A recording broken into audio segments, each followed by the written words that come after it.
क्या हमें वो सुंदर झारखंड मिल गया? आज भी लोग पलायन कर रहे हैं। आज भी आप देखेंगे, आप चले जाए बागोदर क्षेत्र में, चले जाए गिरिडीह क्षेत्र में, आज भी हमारे बीच में मजदूरों का मसीहा बैठे हैं सिकंदर बाबू, लगातार प्रवासी मजदूरों की बात करते हैं। हर महीने मुझे लगता है कि 10 से 20 लोगों की लाश आती है।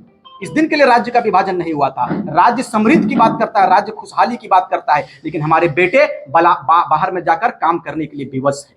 अपन के मार्ग को हमारी माएं झेल रही है। बिना सूचना दिए आप बुलडोजर चलाने का काम करते हो लड़ाई व्यवस्था से। मैंने पहले भी कहा है कि धनगढ़ी के दर्द को कौन समझेगा। पत्रकार बंधुओं, चूंकि आप चौथे स्तंभ के रूप में आते हैं, लोकतंत्र के चौथे स्तंभ को मैं सलाम करता हूं पुनः, और आप दिखाने का काम करें, बताने का काम करें कि बेटियों के दर्द को कौन समझेगा। कंधे से कंधा मिलाकर अगर कोई राज्य हित में बात करता है, माटी के हित में बात करता है, लेकिन हाँ, मैं बार बार इस बात को कहता हूं कि माटी में घेजा नहीं होना चाहिए।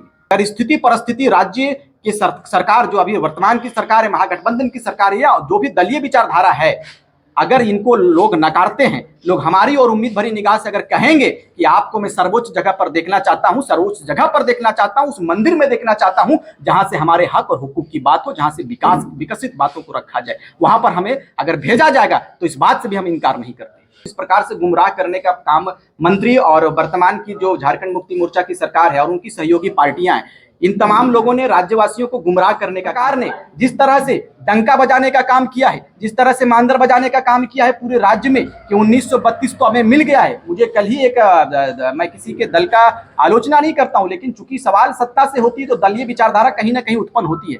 तो आपने देखा, मुझे कहा कि 1932 लागू हो गया, तो हमने कहा कि साहब ये राज्यपाल तक अभी तक पड़ा हुआ है। राज्यपाल के यहाँ आप देखे होंगे, आप पता कर लें, यहाँ से जो विधेयक पारित हुआ वो राज्यपाल तक जाकर रुक गया।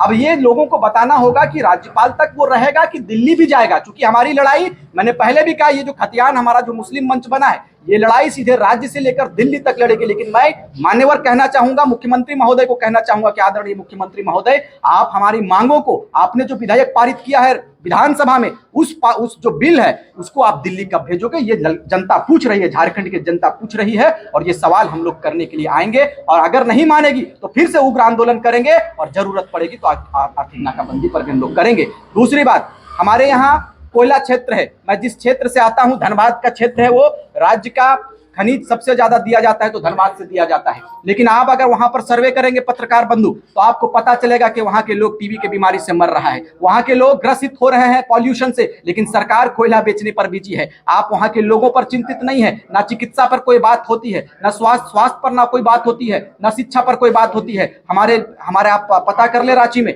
हमारे जिले से, हमारे ही जिले से नहीं, पूरे झारखंड के तमाम जिलों से लड़के यहाँ पर गांव से चावल लाते हैं, दाल लाते हैं, तब जाकर पढ़ाई करते हैं। अंततः परिणाम यह होता है कि क्वेश्चन लीक हो जाता है। ये निंदनीय विषय है। आप इसका मतलब आपका पता चल रहा है, इससे साफ की व्यवस्था पे गड़बड़ी है, सिस्टम गड़बड़ है, आपका लड़ाई सिस्टम से है। मैं मान्यवर आपके चैनल के माध्यम से मैं राज्य के वर्तमान के सरकार के विधायक माननीय श्री लॉबिन हेम्ब्रम जी को, उन शेरे दिल को मैं अपनी ओर से सलाम पेश करता हूं कि आप जैसे शख्स पूरे 81 विधायक अगर होते हैं तो ये जरूरत राज्य के मुखिया का नहीं होता। ये सोचने का विषय है कि आज लॉबिन हेम्ब्रम ने सरकार में रहते हुए सरकार का विरोध किया। क्यों विरोध किया? उनका नीति सही नहीं है, उनका नियत सही नहीं। मैं आलोचना नहीं करता हूं किसी को, किसी के मन को अगर ठेस पहुंचाए तो माफी चाहता हूं, लेकिन सवाल किया जाता है, चूंकि राज्य 22 वर्ष हो गए विभाजन के, राज्य की तस्वीर क्या है ये सोचने का विषय है। सवाल छात्र कर रहे हैं कि हम 5 वर्ष 6 वर्ष अपने समय को देते हैं, लेकिन बदले में हमें क्या मिलता है? बदले में क्वेश्चन लीक मिलता है।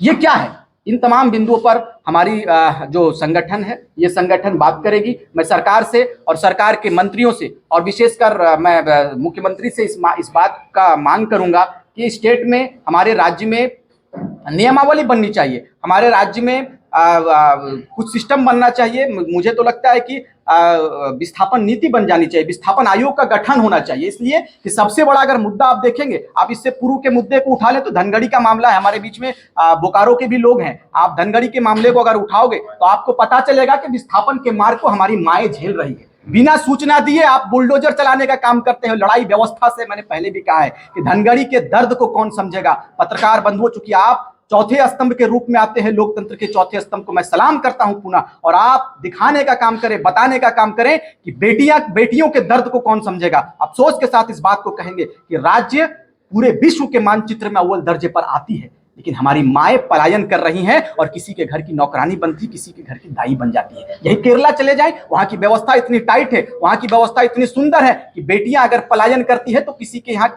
नौकर बनकर नहीं बल्कि नर्स बनकर जाने का काम करती है। इसलिए पुनः आप तमाम बंधुओं से मैं इस बात को कहूंगा कि आप सरकार से मैं मांग करूंगा कि आप जल्द से जल्द नियमावली बनावे, जल्द से जल्द नियोजन बनावे, खतियान आधारित जो मांग हमारी है उस मांग को आप पूरा करें और एक समृद्ध झारखंड देने का काम करें। अगर समृद्ध झारखंड नहीं होती है तो खतियान मुस्लिम मंच जो हमारा बना है ये आर पार की लड़ाई लड़ेगी, आवश्यकता पड़ेगी तो दिल्ली जाएंगे, जंतर मंतर पर धरना देंगे और तमाम सांसदों के घरों पर भी हम लोग घेराव करने का काम करेंगे। बहुत बहुत धन्यवाद। सवाल करिए। बेसिक मकसद वही, लड़ाई में हम लोग भागीदारी तमाम रूप सुनिश्चित करेंगे, समान रूप से आकर कंधे से कंधा मिलाकर। अगर कोई राज्य हित में बात करता है, माटी के हित में बात करता है, लेकिन हाँ मैं बार बार इस बात को कहता हूं कि माटी में घेजा नहीं होना चाहिए, माटी में धोखेबाजी नहीं होनी चाहिए। इसलिए कि राज्य की जनता आंदोलनकारियों के ऊपर, जो आंदोलन कर रहे हैं उनके ऊपर बड़ी उम्मीद भरी निगाह से देखा है सर। इसलिए मैं तमाम आंदोलनकारियों से भी इस बात को कहूंगा कि माटी की लड़ाई में, चूंकि मेरा किसी को पार्टी में विलय करना नहीं है, किसी को नेता बनाना नहीं है। अगर कोई नेता बनने का प्रयास भी करता है तो मैं निंदा करूंगा, लेकिन हाँ इस बात से भी इनकार नहीं करता हूं, अगर स्थिति परिस्थिति राज्य की सरकार जो अभी वर्तमान की सरकार है, महागठबंधन की सरकार है या जो भी दलीय विचारधारा है, अगर इनको लोग नकारते हैं, लोग हमारी और उम्मीद भरी निगाह से अगर कहेंगे कि आपको मैं सर्वोच्च जगह पर देखना चाहता हूं, सर्वोच्च जगह पर देखना चाहता हूं, उस मंदिर में देखना चाहता हूं जहां से हमारे हक और हुकूक की बात हो, जहां से विकसित बातों को रखा जाए, वहां पर हमें अगर भेजा जाएगा तो इस बात से भी हम इनकार नहीं करते।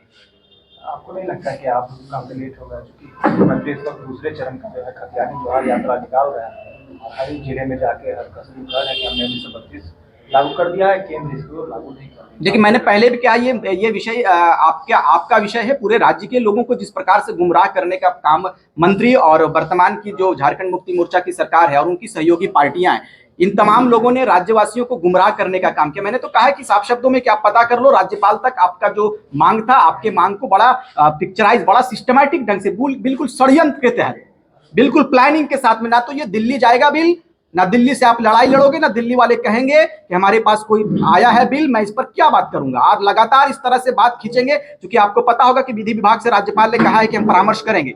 मैं उनको सम्मान देता हूं, महामहिम साहब ने कहा है कि अभी मैं जो हमारा कानून विभाग है मैं उससे परामर्श करूंगा, लेकिन आपको मैं इस बात को बता देना चाहता हूं कि प्रभात कुमार जो महामहिम, प्रथम महामहिम थे राज्य के, हमारे झारखंड के, उन्होंने कहा था कि जिन संसाधनों के साथ में, जिन व्यवस्था के साथ में, जिन खनिजों के साथ में राज्य का विभाजन हुआ है, जिन राज्य की तस्वीर, झारखंड की तस्वीर अव्वल दर्जे पर आएगी। लेकिन आपसे मैं पूछना चाहता हूं, पत्रकार साथियों से पूछना चाहता हूं, क्या हमें वो सुंदर झारखंड मिल गया? आज भी लोग पलायन कर रहे हैं, आज भी आप देखेंगे, आप चले जाए बागोदर क्षेत्र में, चले जाए गिरिडीह क्षेत्र में, आज भी हमारे बीच में मजदूरों का मसीहा बैठे हैं सिकंदर बाबू, लगातार प्रवासी मजदूरों की बात करते हैं। मुंबई गए थे हमारे तैयब शेख साहब, पता कर लीजिए आप कि वहां से हर महीने मुझे लगता है कि 10 से 20 लोगों की लाश आती है।